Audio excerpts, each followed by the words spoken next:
हमारे जो पिछले लेक्चर्स हुए थे उसके अंदर में आपने बेसिकली इलेक्ट्रॉनिक्स जो था अपना पूरा स्टार्ट कर चुके थे। जो हमारी इलेक्ट्रिसिटी उसके बेसिकली सारे जितने भी हमारे बेस था वो हम पढ़ चुके हैं।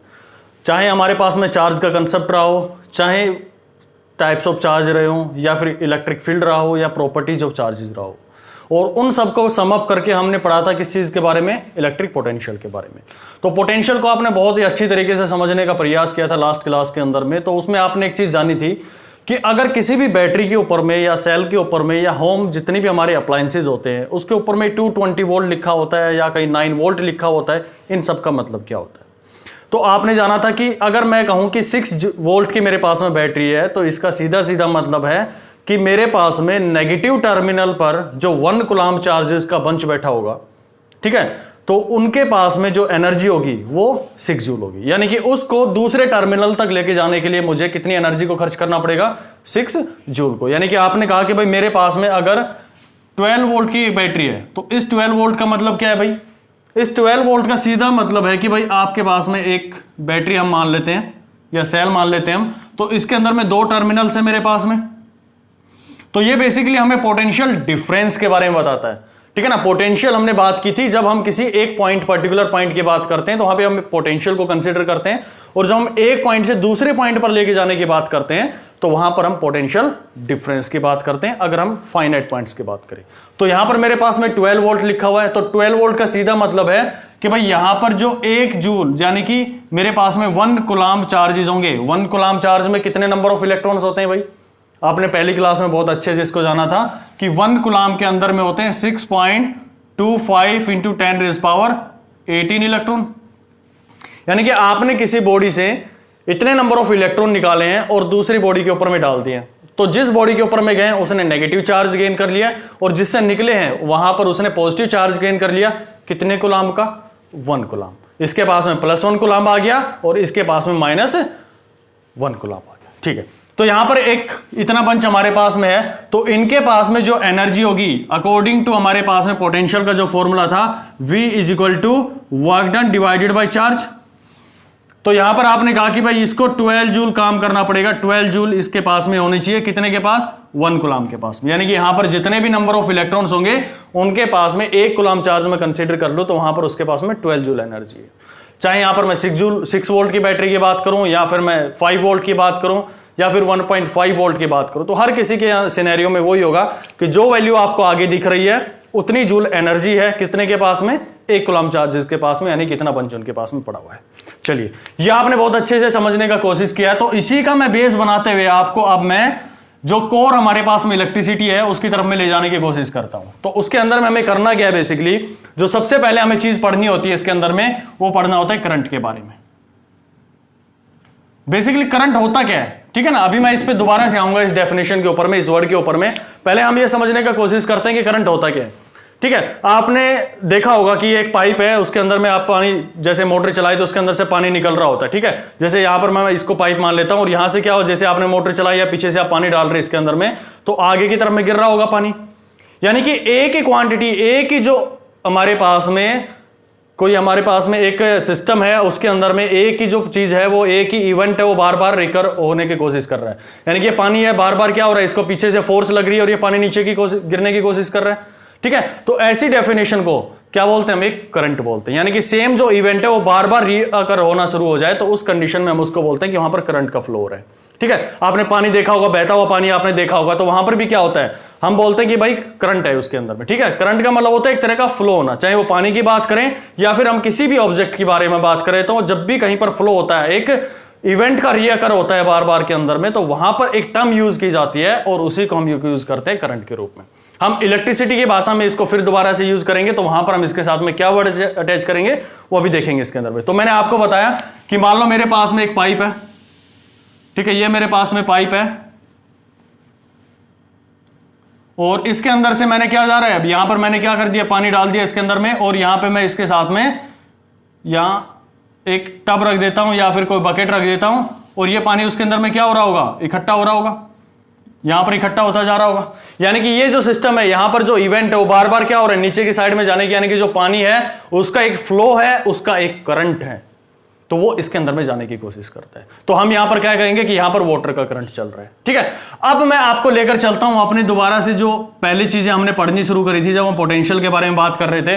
तो पोटेंशियल में मैंने आपसे कहा था कि वहां पर हम एक बैटरी का यूज करते हैं और बैटरी को एनर्जी कहां से मिलती है, जो हमारे पास में सेल होता है उसका एनर्जी कहां से मिलती है। तो वहां पर मैंने आपका जो बेस है वो तैयार कर रहा हूं मैं। तो उसके लिए हमें सबसे पहली चीज पढ़नी पड़ती है सेल के बारे में। जब हम इलेक्ट्रिसिटी के बारे में पढ़ने की कोशिश करते हैं तो हमें स्टेप बाय स्टेप बढ़ना पड़ता है। ठीक है, जब पोटेंशियल पढ़ चुके हैं तो अब हम पढ़ते हैं सेल के बारे में। जब हम सेल पढ़ लेंगे तो उसके बाद में मैं चीजों को जोड़ना शुरू करूंगा कि क्या वायर होते हैं, क्या उसके अंदर में नंबर ऑफ इलेक्ट्रॉन्स होते हैं, कैसे वो इलेक्ट्रॉन्स का फ्लो होता है, उन सब चीजों के बारे में बात करते चलेंगे। ठीक है, तो यहां पर मैं सेल लेता हूं। ये मेरे पास में मैंने एक सेल बना लिया और यहां मैंने इसके ऊपर में ये कॉपर की रोड लगा दी है और यहां पर मेरे पास में जिंक की रोड लगी हुई है। आपने बचपन में पढ़ा होगा। ठीक है, 8th क्लास के अंदर में जब आप थे तो यहां पर आपने सेल्स के बारे में बहुत अच्छे से पढ़ा होगा, इलेक्ट्रोकेमिकल सेल्स जो होते हैं। ठीक है, यहां पर आपने एक इलेक्ट्रोलाइट इसके अंदर में फिल कर देते हैं भाई। इस इलेक्ट्रोलाइट का बेसिकली यूज क्या होता है?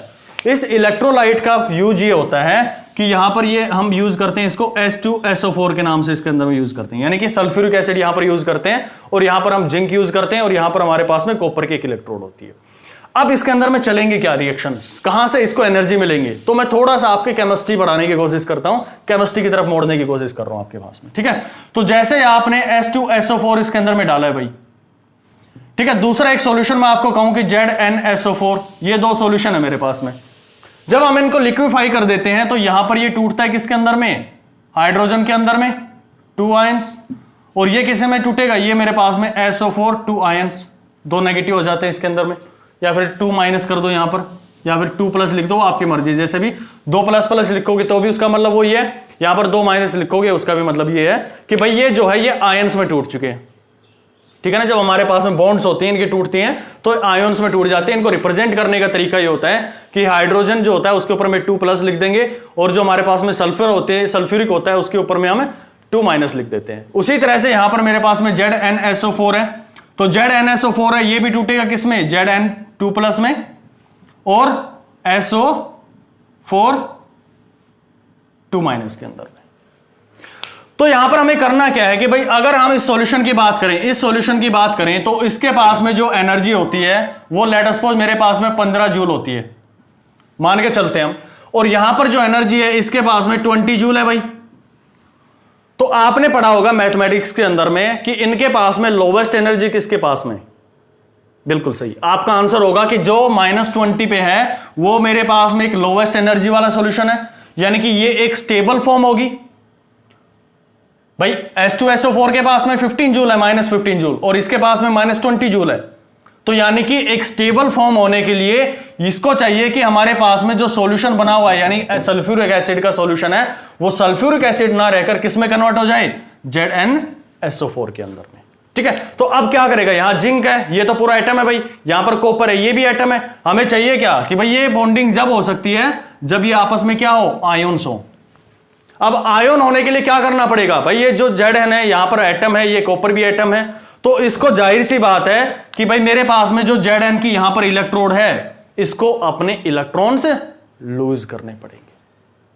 बात समझे कि ये जो मेरे पास में मेटल है ये अपने इलेक्ट्रॉन्स को लूज करेगा, और जो नंबर ऑफ इलेक्ट्रॉन्स हैं यहां पर मैं मानूं कि लेट अस सपोज 2 इलेक्ट्रॉन इसने यहां से लूज करे, तो अब यहां पर ये क्या बन जाएगा? इस जगह पे ये बन जाएगा Zn2+, यानी कि आपने 2 इलेक्ट्रॉन लूज कर दिए हैं, वो 2 इलेक्ट्रॉन यहां पर पहुंच गए जो कि निकलने का इंतजार कर रहे हैं कि भाई कब उनको रास्ता मिले और कब वो आपसे निकल जाए। इनका रास्ता कहां पर कंप्लीट होगा?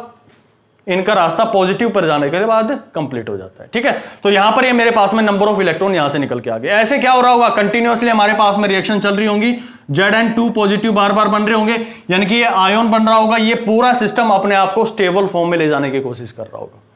स्टेबल फॉर्म क्या होगी कि भाई Zn है वो किसके साथ में बना ले अपनी रिएक्शन? वो SO4 के साथ में अपनी रिएक्शन कर रहे, यानी कि जिंक सल्फ्यूरिक, जो हमारे पास जिंक सल्फेट है ये बन जाए Zn2+ में, और ये SO4 2- है, आपस में जुड़ जाए। तो ऐसे बार बार रिएक्शन हो रही होगी और नंबर ऑफ इलेक्ट्रॉन्स यहां पर क्या हो रहे होंगे? इकट्ठे हो रहे होंगे। अब यहां से जो एनर्जी इसकी ब्रेकडाउन हुई है, कितनी ब्रेकडाउन इसमें जरूरत पड़ी भाई? इसको -5 जूल इसने क्या किया? आपने रिलीज कर दी एनर्जी। तो यही एनर्जी किसको मिलेगी? यही एनर्जी मिलेगी जो यहां पर इलेक्ट्रॉन्स के बंच बैठे हुए। और ये जो एनर्जी गेन कर लेंगे, मान लो आपने कहा ना कि भाई मैं 1.5 वोल्ट की जूल की बात करूं, तो ये जो जूल एनर्जी होगी ये कहां से मिलेगी, जब ये बॉन्डिंग हो रही है आपस में, यहां से इनको बॉन्ड मिल रही है। तो मैंने जो आपको बताया था ना कि 1.5 वोल्ट बैटरी का मतलब क्या है कि यहां पर जो नंबर ऑफ इलेक्ट्रॉन्स है उनके पास में एनर्जी है 1.5 जूल। या 6 वोल्ट की बात करूं मैं तो 6 जूल कहां से मिली भाई, वो जब ये आपस में अपने स्टेबल फॉर्म की तरफ जाने की कोशिश करते हैं तब इनको ये एनर्जी मिल जाती है। क्योंकि हमारे पास में अगर Zn और सल्फ्यूरिक की बात करें तो इनमें से जो हमारे पास में स्टेबल सॉल्यूशन होगा वो होगा ZnSO4 का। बात समझ आई कि कहां से इलेक्ट्रॉन्स के पास में एनर्जी आती है। यानी कि आपका एक कंसेप्ट यहां पर क्लियर हो जाना चाहिए कि भाई सेल है तो उसके पास में हमारे पास में क्या होगी, एनर्जी होगी। जो सेल आप देखते हैं ना कि एक उसके पास में पॉजिटिव टर्मिनल होता है और एक उसके पास में नेगेटिव टर्मिनल होता है, वो यहीं से जाएगा रास्ता। जो नेगेटिव टर्मिनल होता है उस बैटरी के अंदर में, उसका मतलब होता है कि वहां पर नंबर ऑफ इलेक्ट्रॉन्स है वो ज्यादा है, और जहां पर पॉजिटिव होता है उसका मतलब है कि वहां पर नंबर ऑफ इलेक्ट्रॉन्स की डेफिशिएंसी है। ठीक है, अब क्या होगा इसके अंदर में, यहां पर नेगेटिव चार्ज आ जाएगा। मैं इसमें ज्यादा डेप्थ में नहीं जाने की कोशिश करूंगा क्योंकि ज्यादा डेप्थ आप इसका ऑलरेडी 8th क्लास के अंदर में पढ़ चुके होंगे। तो यहां पर ये नेगेटिव बन गया तो जाहिर सी बात है कि भाई कॉपर हमारे पास में क्या होगा, ये पॉजिटिव हो जाएगा। अब किसी का क्वेश्चन आना चाहिए कि भाई ठीक है आपने इनको आपस में जोड़ दिया तो इलेक्ट्रॉन तो यहां से यहां फ्लो कर गए, यहां पर बताओ क्या फ्लो करेगा। तो यहां पर भाई जो हमारे पास में ये टूटेगा ना, जो सल्फ्यूर होगा, जो हमारे पास में सल्फ्यूरिक एसिड होगा, ये क्या होंगे, आयंस होंगे। ये आयंस हमारे सेल के अंदर में मूव कर रहे होंगे। तो हमारे पास में कंटिन्यूअस साइकिल बन जाएगी कि यहां से Zn के 2 इलेक्ट्रॉन निकले, यहां से घूमेंगे, एनर्जी खत्म करेंगे और वापसी यहां आते हुए फिर दोबारा एनर्जी यहां पर क्या होगा, आयंस करेंगे। कौन से आयंस, जो हमारे पास में सल्फ्यूरिक एसिड से टूटे थे। तो कंटिन्यूअसली एक साइकिल चलती रहेगी और ये इलेक्ट्रॉन जो वो एनर्जी गेन करते रहेंगे। चलिए, यानी कि हमने एक सिस्टम तैयार कर लिया है, हमने सेल के बारे में जान लिया कि सेल के पास में एनर्जी कहां से आती है। भाई अभी ये तो बताओ कि करंट क्या है। आपने तो चैप्टर शुरू किया था करंट का, लेकिन आप पहुंच गए सेल के ऊपर में, करंट बताओ क्या है। चलिए अब करंट के बारे में आपको बताने की कोशिश करता हूं। तो इसके लिए मैं एक छोटा सा एग्जांपल आपके सामने और लेके चलता हूं। उसके लिए मुझे थोड़ा सा आपको माइक्रोस्कोपिक लेवल पर समझाने की कोशिश करेगी। देखिए बुक के अंदर में बात करूं मैं आपसे, तो बुक की लैंग्वेज के अंदर में सिर्फ एक डेफिनेशन दी गई होती है कि rate of flow of charge through given area या गिवन क्रॉस सेक्शनल एरिया। ठीक है, इन पर यूनिट टाइम, या रेट का मतलब भी मैंने जैसे पहली क्लासेस के अंदर में बताया था कि रेट जहां पर आ जाता है उसका सीधा मतलब होता है कि वो टाइम के साथ में लिंक करने की कोशिश कर रहा है कि 1 सेकंड में यूनिट टाइम के अंदर में कितना उसके अंदर से फ्लो रहा है। तो बुक के अंदर मैं सिर्फ एक डेफिनेशन आपकी बात करूं कि भाई मेरे पास में करंट की आप बात करो तो करंट की आपकी डेफिनेशन दी होती है I that is equal to current, और ये आपको गिवन होता है Q डिवाइडेड बाई T। बस इतनी से आपको डेफिनेशन गिवन होती है, भाई समझ लो इसके अंदर में जितना आपको समझना है।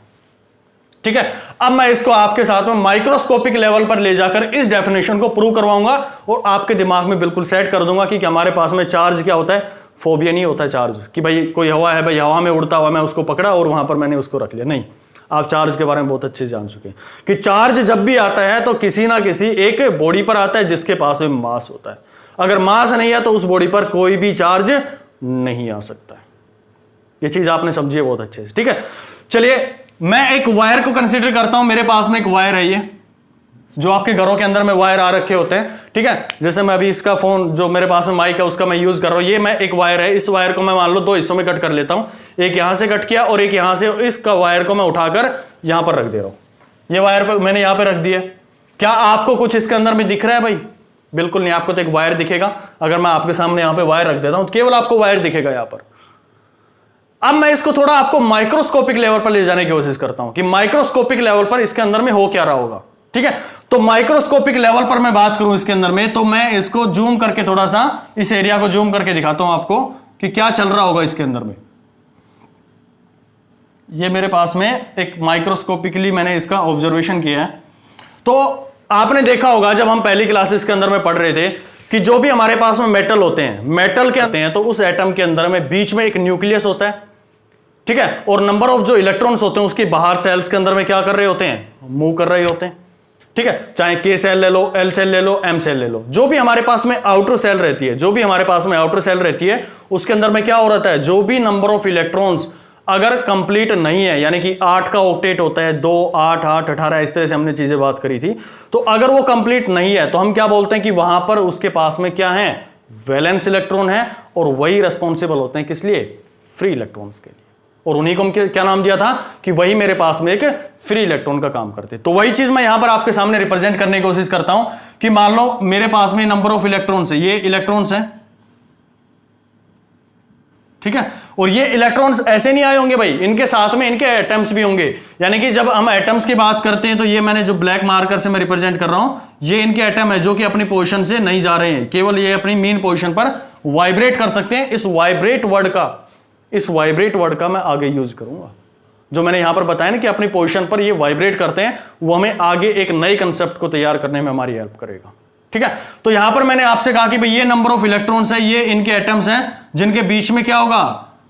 न्यूक्लियस और प्रोटॉन्स होंगे, और बाहर इलेक्ट्रॉन जो है वो रिवॉल्व कर रहे होंगे।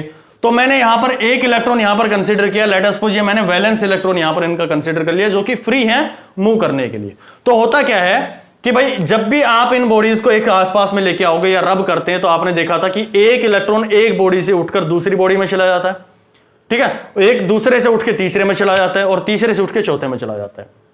देखा था आपने कि होल नाम की कोई चीज नहीं होती है, एक इलेक्ट्रॉन उठेगा दूसरी बॉडी पर चला जाएगा, उसके पास में डेफिशिएंसी हो गई है तो पीछे से जो होगा उसका इलेक्ट्रॉन उसके ऊपर में आ जाएगा, इसके पास में डेफिशिएंसी होगी, अगले वाले का उठ के इसके पास में चला जाएगा, ये वाला उठ के आगे जाएगा तो यहां डेफिशिएंसी, पीछे वाले का उठ के इसके पास में आ जाएगा। यानी कि आप देखोगे कि इलेक्ट्रॉन जो है एक बॉडी से दूसरी बॉडी के ऊपर में ट्रांसफर करते जा रहे हैं। बेसिकली हो क्या रहा है कि एक एटम से दूसरे एटम के ऊपर में क्या करते चले जाएंगे? वो ट्रांसफर करते चले जाएंगे, ठीक है। तो यहां पर मैं इनिशियल केस का बात कर रहा हूं कि मैंने इसके आसपास में कोई भी चार्ज नहीं लगाया, कोई भी बॉडी इसके आसपास में नहीं लगाई है, यानी कि कोई भी मैंने इसके सामने सेल नहीं लगाया जो इसको मूव करवा ले। तो इनिशियल केस की बात करूं मैं, तो यहां पर मैं आपको इस डेफिनेशन से थोड़ा सा और हटके एक डेफिनेशन देने की कोशिश करता हूं कि जब भी आप करंट की बात करते हैं, जब भी आप करंट की बात करेंगे तो करंट होता है number of charges passing through, भाई ये जो वर्ड है एक एक बहुत इंपॉर्टेंट है इसके अंदर में, passing through given cross sectional area. इस वर्ड का बहुत इंपॉर्टेंस है, cross sectional area divided by time. तो मैं आपको इस डेफिनेशन से आपके इस करंट की पूरी जो कहानी है उसको पढ़ाने की कोशिश करता हूं। यहां पर मैंने क्या लिखा आपके सामने, आपने एक डेफिनेशन बुक के अंदर में पढ़ी है कि I equal to Q by T। मैं जो डेफिनेशन दे रहा हूं वो ये दे रहा हूं, वो सेम उसी तरह से दे रहा हूं कि number of charges passing through given cross sectional area per unit time. अब क्रॉस सेक्शनल एरिया का मतलब क्या होता है, पहले ये समझो।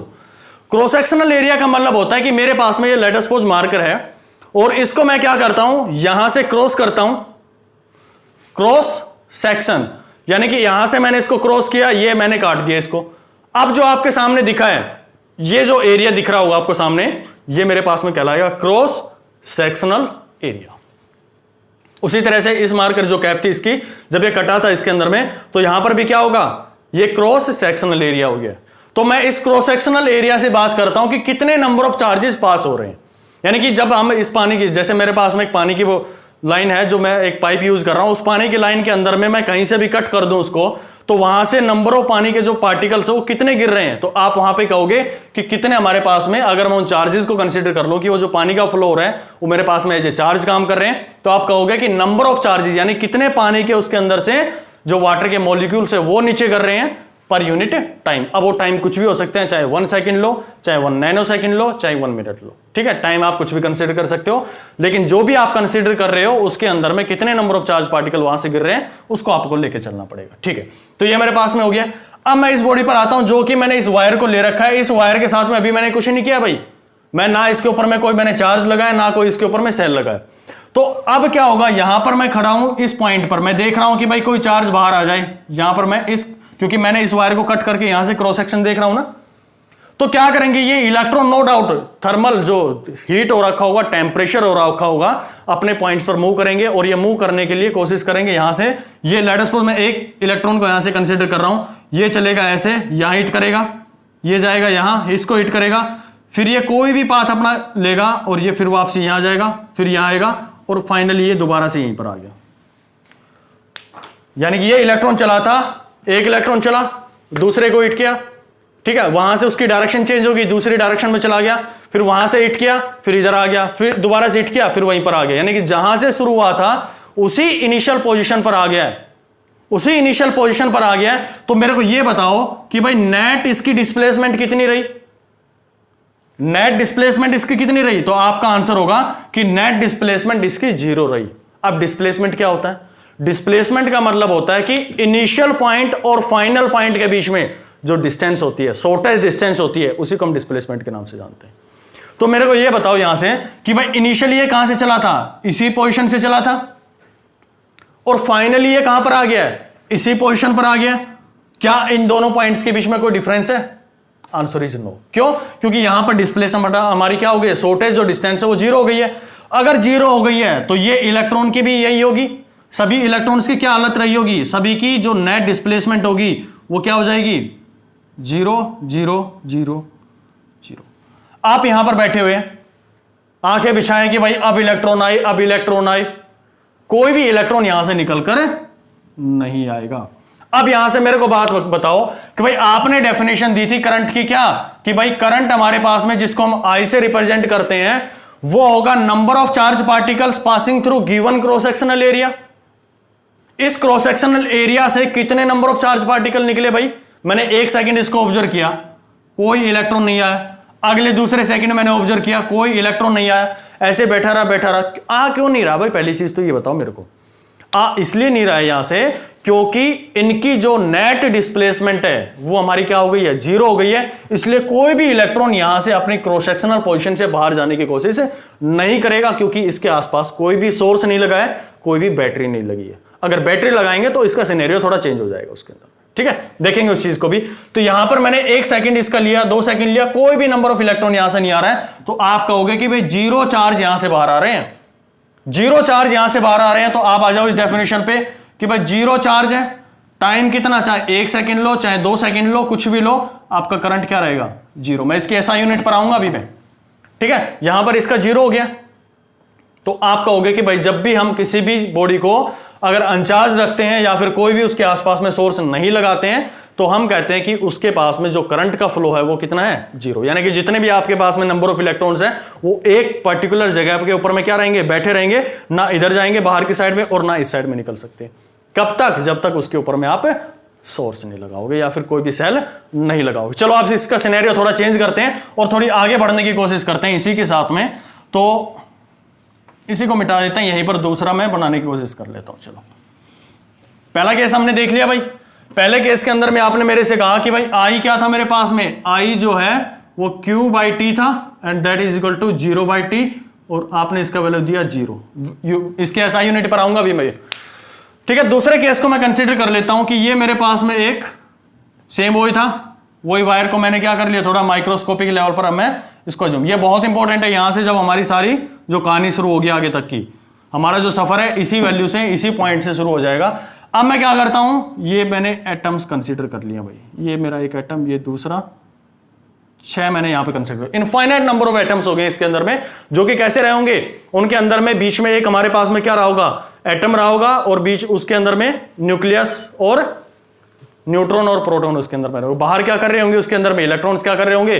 रिवेल कर रहे होंगे कंटिन्यूअसली उसके अंदर में, ठीक है। तो इसके ऊपर में जो इलेक्ट्रॉन्स होंगे यहां पर मैं कंसीडरेशन में ले लेता हूं, इलेक्ट्रॉन, इलेक्ट्रॉन, फिर इलेक्ट्रॉन, ये इलेक्ट्रॉन्स हो गए। चलिए, अब मैं यहां पर क्या करता हूं, एक सोर्स लगा देता हूं। अब सोर्स का मतलब क्या है कि भाई जो मेरे पास में बैटरीज थी उन बैटरी को मैं उठा के ले आता हूं। यहां पे मैंने इस बैटरी को, अगर मैं इस बैटरी का सिंबल बनाने की कोशिश करूं तो आपने पढ़ा होगा कि भाई अगर एक सेल का आप सिंबल बनाते हो तो सिंबल के अंदर में आपको यूज करना होता है एक छोटी लाइन और एक मेरे पास में बड़ी लाइन। तो इस बड़ी लाइन का मतलब होता है कि वो हमेशा रिप्रेजेंट करेगा पॉजिटिव टर्मिनल को, और जो मेरे पास में छोटी लाइन होती है ये रिप्रेजेंट करता है नेगेटिव टर्मिनल को। यानी कि नेगेटिव टर्मिनल का मतलब होता है कि उस पॉइंट पर इलेक्ट्रॉन्स हैं, और यहां पर मतलब है कि वहां पर इलेक्ट्रॉन्स की डेफिशिएंसी है। पॉजिटिव का मतलब ये नहीं कि पॉजिटिव कोई चीज होती है, नहीं, मैंने फिर भी बताऊंगा मैं आपको कि केवल और केवल जो मूव करती है चीजें वो इलेक्ट्रॉन करती है। होल सिर्फ एक कंसेप्चुअल या फिर इमेजिनेशन है। जैसे आप एक गड्ढा बना दो, 10-12 गड्ढे बना दो और उसके अंदर में एक के अंदर में मिट्टी भर दो, ठीक है। तो एक मिट्टी एक से निकालो दूसरे में डालो, तो पीछे वाले के पास में क्या होगी? डेफिशिएंसी हो गई है। यानी कि एक इलेक्ट्रॉन को निकाला दूसरे गड्ढे में डाल दिया आपने, ठीक है, दूसरे मिट्टी निकाली और अगले में डाल दी, तो पीछे वाले में डेफिशिएंसी हो गई है।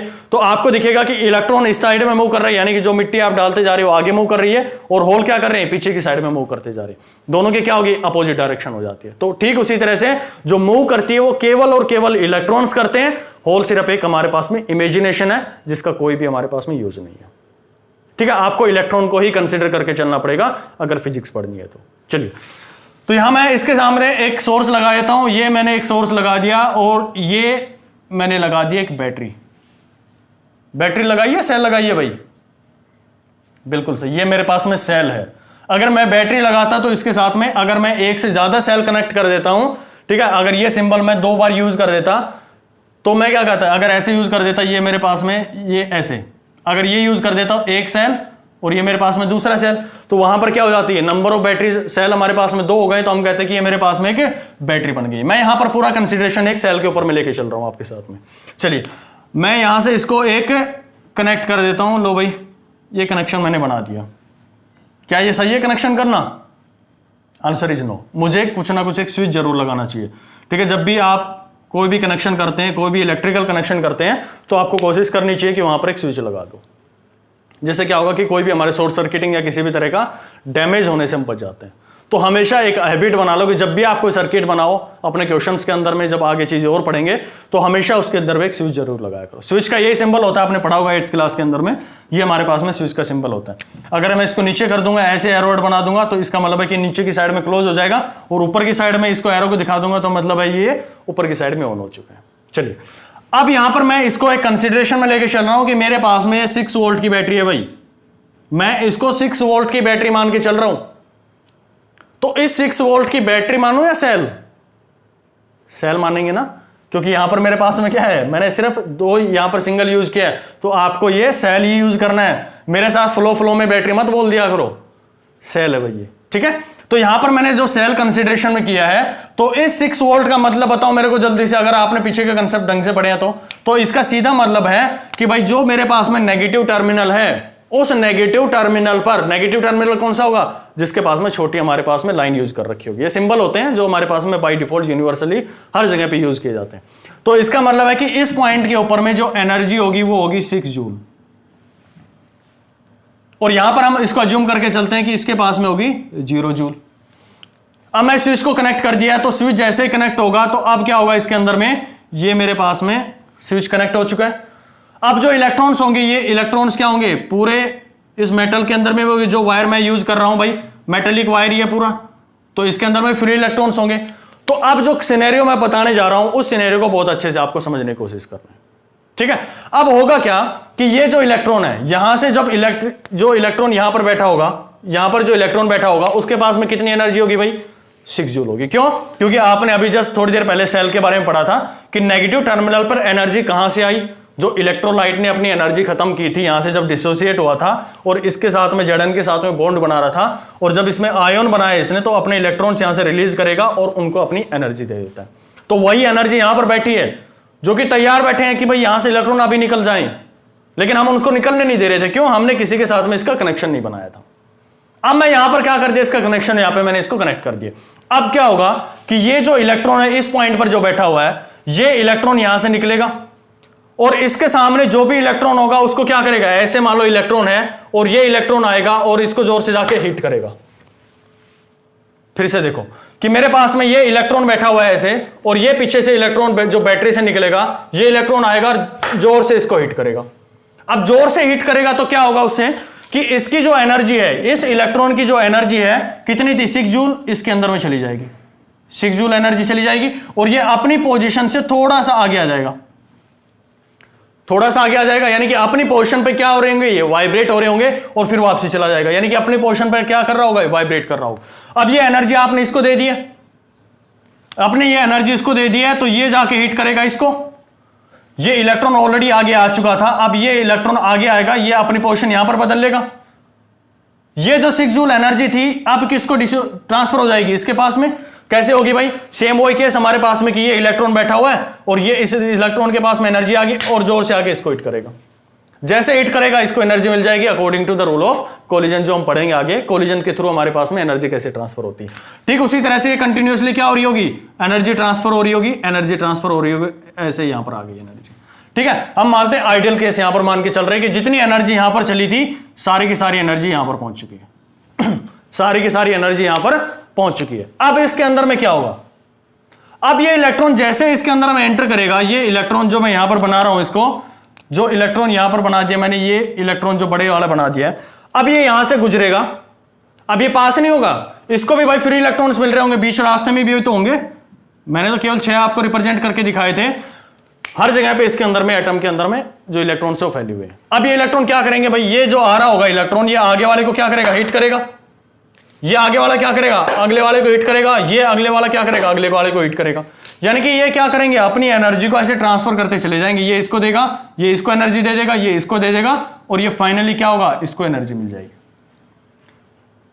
यानी कि यहां से इलेक्ट्रॉन्स को क्या होती जा रही है, जो एनर्जी थी वो ट्रांसफर होती जा रही है एक बॉडी से दूसरी बॉडी के अंदर में, और फिर वही यहां पर मैं बैठा हुआ हूं भाई, इस पोजीशन पर मैं बैठा हूं, तो मैंने यहां पर अज्यूम किया कि लेट अस सपोज कि यहां से 6 पॉइंट, जब यहां पर पूरी हीटिंग हो रही थी, पूरी जो प्रोसेसिंग चल रही थी, इसके अंदर में यहां पर मैं बैठा हुआ था, तो number of electron 6.25 into 10⁻18 electrons इतने इस पॉइंट से बाहर आ गए, कितनी देर में, 1 सेकंड के अंदर में। ठीक है ना, जैसे हीटिंग हो रही थी, पहले केस में क्यों नहीं आ रहे थे जब हमने पहला कंसीडर किया था, क्योंकि उस केस के अंदर में जो नेट ड्रिफ्ट वेलोसिटी थी, यहां पर कहीं नेट डिस्प्लेसमेंट थी, वो हमारे पास में 0 थी, जिसकी वजह से वहां पर जो करंट था वो हमारे पास में 0 आ गया था, उनकी जो नेट डिस्प्लेसमेंट 0 होने के कारण। लेकिन यहां पर पीछे से क्या हो रहा है भाई, फोर्स लग रहा है कि निकलो भाई, तुम निकलो, पीछे से धक्का दिया जा रहा है, वोल्टेज उनको धक्का दे रहा है कि भाई निकलो, तुम्हारे मैं एनर्जी दे रहा हूं तुम लोगों को, आगे की साइड में बढ़ने की कोशिश करो। तो एनर्जी जब मिलेगी उनको, तो वो क्या करेंगे, इसके अंदर से आगे बढ़ने की कोशिश करते हैं, और वो आगे बढ़ते बढ़ते इस पोजीशन से, जो मैंने क्रॉस सेक्शनल एरिया दे रखा था, वहां से मैं देखता हूं कि कोई ना कोई इलेक्ट्रॉन यहां से बाहर निकल गया भाई। अब यहां से बाहर निकल चुका है, तो आप बताओ मेरे को कि क्या कोई करंट की वैल्यू रहेगी या नहीं रहेगी वहां पर, बिल्कुल रहेगी। आपको एक बहुत अच्छे से पता है कि इतने नंबर ऑफ का बंच अगर बाहर निकलता है, तो आप कहते हैं कि हमारे पास में 1 कूलम्ब चार्ज बाहर आ गया।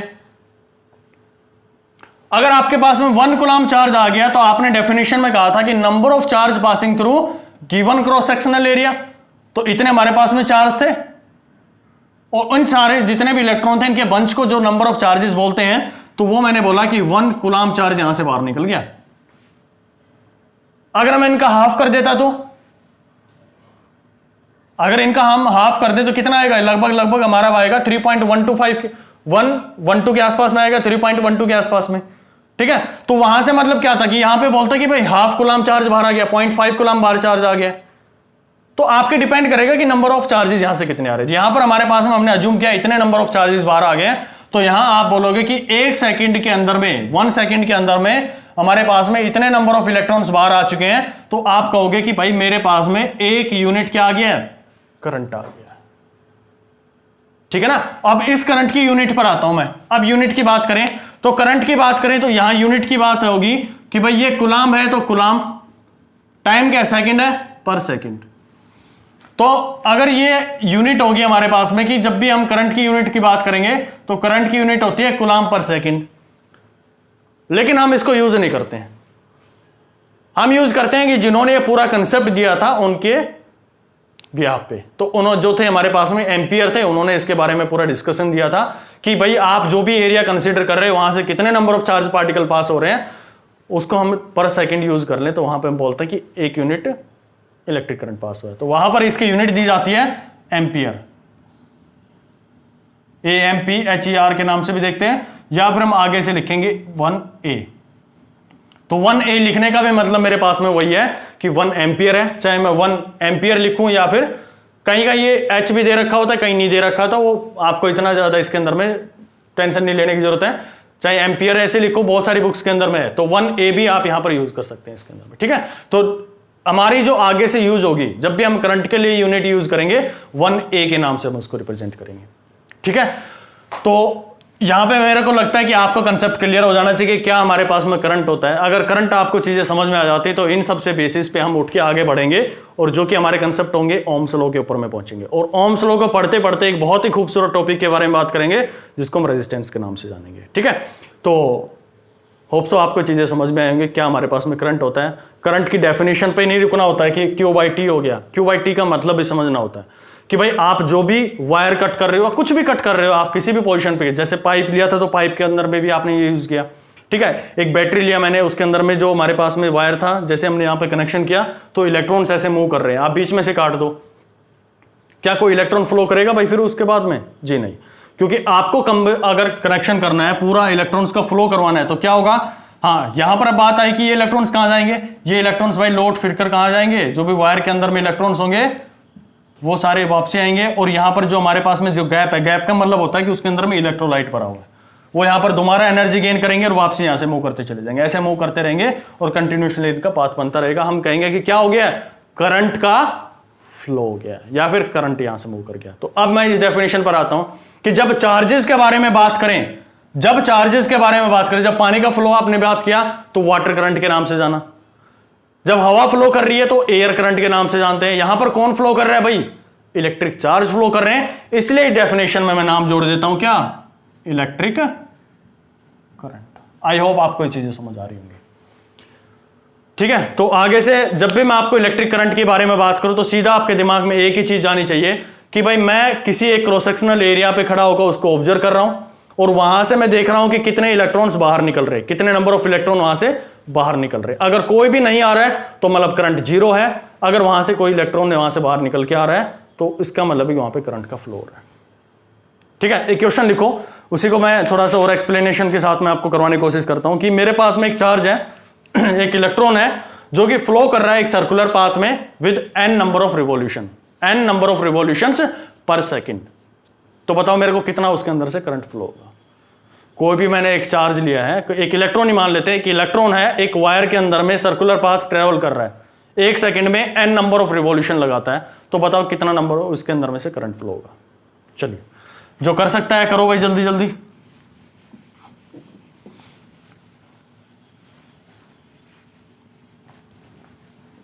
हो गया? चलो नहीं हुआ है तो देखो, मैं यहां पर जो आपसे बात कर रहा हूं वो ये कर रहा हूं कि मैंने एक सर्कुलर पाथ लिया, क्योंकि हमने दिया है कि वायर है उसके अंदर में करंट फ्लो हो रहा है इन ए सर्कुलर पाथ, और कितने नंबर ऑफ रिवॉल्यूशन लगा रहा है? ई है ये, ई इलेक्ट्रॉन है, ये ई चार्ज होगा उस इलेक्ट्रॉन पर, और ये नंबर ऑफ रिवॉल्यूशन लगा रहा है कितना? एन लगा रहा है, यानी कि एक सेकंड के अंदर में बात करें, एक सेकंड के अंदर में एन नंबर ऑफ टाइम्स किसी भी पॉइंट पर ये क्या कर रहा है? रिपीट कर रहा है। मैं यहीं से अपना ऑब्जर्वेशन लेता हूं, मान लो यहां पर हम खड़े हो जाते हैं, बाहर की साइड में, इस साइड में यहां पर हम खड़े हो जाते हैं, मैं यहां से देख रहा हूं भाई ये गया वापसी आ गया, मैंने कहा कि भाई एक इलेक्ट्रॉन आ गया, एक नंबर ऑफ चार्ज बाहर आ गया, क्योंकि मेरे को तो आंखों मुझे नहीं पता कि कौन आ रहा है कौन नहीं आ रहा है, लेकिन मैं एक पाथ को देख रहा हूं तो मुझे पता है कि भाई उसके अंदर से मेरे को दिखना चाहिए कि चार्ज बाहर आ रहा है। फिर थोड़ी देर के बाद में मैंने देखा कि एक दोबारा से इलेक्ट्रॉन घूम के आ गया, सेम इलेक्ट्रॉन ही घूम रहा है, फिर देखा कि थोड़ी देर के बाद में फिर आ गया, ऐसे देखता गया, एक सेकंड में बाद देखा कि ये इलेक्ट्रॉन जो था वो n टाइम्स बाहर आ चुका है, यानी कि अगर मैं इन सबको जोड़ूं तो ये मेरे पास में n टाइम्स तक जाएंगे, तो टोटल मेरे पास बताओ कि भाई अगर ऐसे सम दे दिए जाए तो कितना होगा ये? तो टोटल चार्ज आप कहोगे कि मेरे पास में NE बार आ गया, यानी कि number of charges passing through given cross sectional area. मैं क्रॉस सेक्शनल एरिया किसको मान रहा हूं? इस पॉइंट से मैं कट करके मान रहा हूं भाई इसको, ठीक है, यहां पर मैं खड़ा हुआ हूं इस पोजीशन के ऊपर में, इस एरिया को मैं कंसिडरेशन में लेके चल रहा हूं, तो यहां से कितने नंबर ऑफ इलेक्ट्रॉन्स बाहर निकल रहे हैं? NE आ रहे हैं। क्यों आ रहे हैं? क्योंकि n टाइम से बार बार में यहां से क्या हो रहे हैं? रिपीट होते जा रहे हैं। कितनी देर में आए? यानी कि मेरे पास में टोटल चार्ज आ गया, टाइम मेरे पास में कितना है? 1 सेकंड मैंने दिया है कि 1 सेकंड में एनी टाइम आता है। तो करंट बताओ भाई, तो करंट आपको क्या पता है कि कितने हमारे पास में चार्ज पास हुए हैं? NE, टाइम कितना है? 1, तो बताओ भाई कितना आएगा? तो IE करंट आएगा आपके पास में NE एम्पियर, ठीक है ना। एम्पियर मेरे पास में जो यूनिट है, मैं आगे से क्योंकि साइंटिस्ट के नाम पे तो इसको हमेशा कैपिटल लेटर से हम रिप्रेजेंट करते हैं, ठीक है। तो जो कंसेप्ट था वो ये था कि भाई आप जिस एरिया पे कंसिडर कर रहे हो वहां से आप देख लो कि कितने नंबर ऑफ इलेक्ट्रॉन वहां से बाहर जाते जा रहे हैं, ठीक है। तो आगे की जो क्लासेस होगी उसके अंदर में हम देखेंगे, हाँ कन्वेंशनली जो करंट होता है, कन्वेंशनली जो हम अज्यूम करते हैं कि इलेक्ट्रॉन का फ्लो कहां से था भाई, इलेक्ट्रॉन्स का जो फ्लो था वो था negative to positive, negative terminal से जाके और ये पॉजिटिव टर्मिनल पर खत्म हो रहा है। लेकिन जब ये करंट के बारे में इन्वेंशन हुआ था, जब इसके बारे में बताया गया था, उस टाइम पे इलेक्ट्रॉन की कोई डिस्कवरी नहीं हुई थी, तो वहां पे ये अज्यूम कर लिया गया था कि भाई जो करंट फ्लो करने के लिए रेस्पॉन्सिबल होता है वो पॉजिटिव चार्ज होता है। तो कन्वेंशनली बोला जाता है कि पुराने जो हमारे जो तौर तरीके थे उनके हिसाब से हम बोलते हैं कि करंट जो होता है वो पॉजिटिव टू नेगेटिव, यानी कि ऐसे फ्लो करता है। इस वे में हमारे पास में, यानी कि जो पॉजिटिव होगी पॉजिटिव से निकलेंगे और ऐसे घूम के और हमारे पास में क्या हो जाएंगे, नेगेटिव पर जाकर टर्मिनेट हो जाएंगे। लेकिन एक्चुअल में ट्रेवल कौन करता है भाई, आज हम जो थ्योरी के हिसाब से बात करें तो इलेक्ट्रॉन ट्रेवल करते हैं, और इलेक्ट्रॉन्स का फ्लो कैसे होता है, ऐसे चलता है। अगर आप ये पॉजिटिव मानो ये नेगेटिव मानो तो इलेक्ट्रॉन्स का फ्लो ये होगा, और पॉजिटिव का जो हम मानते हैं लेकिन होता नहीं ऐसा, वो ऐसे फ्लो करेगा। तो उसी को स्टैंडर्ड मान लिया जाता है कि कन्वेंशनल करंट है पॉजिटिव टू नेगेटिव जाता है, और जो इलेक्ट्रॉन्स होते हैं वो नेगेटिव टू पॉजिटिव चलते हैं। तो आपके एग्जाम में पूछा जाए कि कन्वेंशनल करंट का फ्लो कौन सा होता है, तो आप हमेशा लिखोगे पॉजिटिव टू नेगेटिव लिखोगे, लेकिन इलेक्ट्रॉन्स का फ्लो हमेशा नेगेटिव टू पॉजिटिव होता है, क्योंकि एनर्जी जो ट्रांसफर करने के लिए काम आएंगे वो कौन आएंगे, हमारे पास में इलेक्ट्रॉन्स होंगे, वही एनर्जी को ट्रांसफर करने के लिए रेस्पॉन्सिबल होते हैं। चलिए आज का लेक्चर यहीं पर खत्म करते हैं, और अगले जो लेक्चर होंगे उसके अंदर में ओम्स लॉ के बारे में बात करेंगे, ठीक है, और इलेक्ट्रिकल रेजिस्टेंसेज आ जाएंगे, उनके बारे में बात करेंगे, और वहां से बहुत खूबसूरत एक हमारा एक सफर शुरू हो जाएगा। बेसिकली मैंने आपका जो दायरा था सोचने का कि भाई क्या हमारे पास में इलेक्ट्रिक पोटेंशियल होते हैं, क्या इलेक्ट्रिक चार्ज होता है, क्या हमारे पास में इलेक्ट्रिक करंट होता है, वो मैंने थोड़ा सा आपका खोला है, ठीक है। अगर वो दायरा आपका सोचने का समझने का खुल गया है तो अब हमारी जो चीजें होंगी आगे समझना बहुत ईजी हो जाएंगी। अब आपको समझ में भी आई होंगी कि भाई हम 6 वोल्ट लिख देते थे, को मतलब समझ नहीं आता कि भाई ठीक है करंट उसके अंदर से फ्लो हो रहा है, क्यों फ्लो हो रहा है उसका रीजन आज आपने समझने की कोशिश की होगी। भाई एक दूसरे से कोलिजन कर रहे हैं और वो एनर्जी को ट्रांसफर करते हुए जा रहे हैं। इसी तरह से जब आप रेजिस्टेंस के बारे में पढ़ेंगे तो वहां से भी आपकी बहुत सारी चीजें क्लियर हो जाएंगी, और रेजिस्टेंस पर जाकर हमारा लगभग जो इलेक्ट्रिसिटी का कंसेप्ट होता है वो खत्म हो जाता है। फिर उसके बाद में हमारे न्यूमेरिकल्स होते हैं कि कैसे हम चार्जेस को डिस्ट्रीब्यूट करते हैं, एक सीरीज में करें, पैरेलल में करें, या फिर हम उसके अंदर में मिक्स्ड जो हमारे कॉम्बिनेशंस हो उसके अंदर में कर लें, ठीक है। तो कुछ हमारे पास में बोल रहे थे कि भाई स्टडी मटेरियल किस तरह से हम यहाँ पे अवेलेबल करवाएं, तो मैं आपको एक डिस्क्रिप्शन बॉक्स के अंदर में एक लिंक दे दूंगा टेलीग्राम जो हमारे पास में है उसके थ्रू, तो वहां से आपको स्टडी मटेरियल मिलता रहेगा। और आप चाहें तो मेरे को फेसबुक का पेज है मेरा फोटोनिक्स @फोटोनिक्स54 के नाम से, ठीक है,